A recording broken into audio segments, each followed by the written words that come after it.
আসসালামু আলাইকুম ওয়া রাহমাতুল্লাহি ওয়া বারাকাতুহু।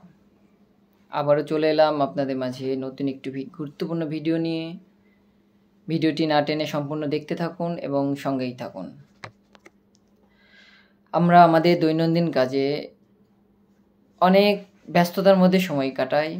এই ব্যস্ততম সময়ের মধ্যেই আমরা কিছু কিছু আমলের মাধ্যমে আমাদের জিহ্বাকে সতেজ ও তরতাজা রাখতে পারি এবং এই ছোট ছোট আমল তুলনামূলকভাবে ছোট, কিন্তু নেকির পাল্লা অনেক ভারী করে দেয় এবং এই আমলগুলো আল্লাহর কাছে অনেক অনেক পছন্দের এবং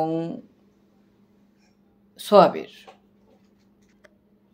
আমরা এই আমলগুলো আমাদের কাজের ফাঁকে, দৈনন্দিন কাজের ফাঁকে আমলগুলো করতে পারি, অথবা আমরা যানবাহনে চলাচলের সময় অনেক সময় আমরা অপেক্ষা করি, বসে থাকি।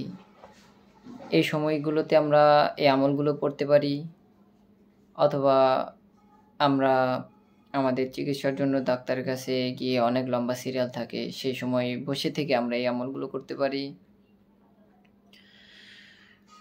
আবার আমরা অনেক সময় ব্যাংকে গিয়ে দেখি লম্বা সিরিয়াল হয়ে থাকে, গ্রাহকের অনেক লম্বা লাইন, সেক্ষেত্রে আমরা বসে থাকি, এই আমলগুলো করতে পারি।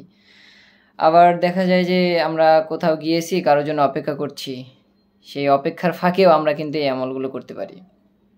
আমরা কাজ করছি, চেয়ার টেবিলে কাজ করছি, করতে করতে একটু রেস্ট নেওয়ার দরকার, সেই সময় একটু এই আমলগুলো করতে পারি। তো আমলগুলো হচ্ছে ছোট ছোট আমল, যেমন সুবহানাল্লাহ সুবহানাল্লাহ সুবহানাল্লাহ, আলহামদুলিল্লাহ আলহামদুলিল্লাহ আলহামদুলিল্লাহ, লা ইলাহা ইল্লাল্লাহ লা ইলাহা ইল্লাল্লাহ লা ইলাহা ইল্লাল্লাহ,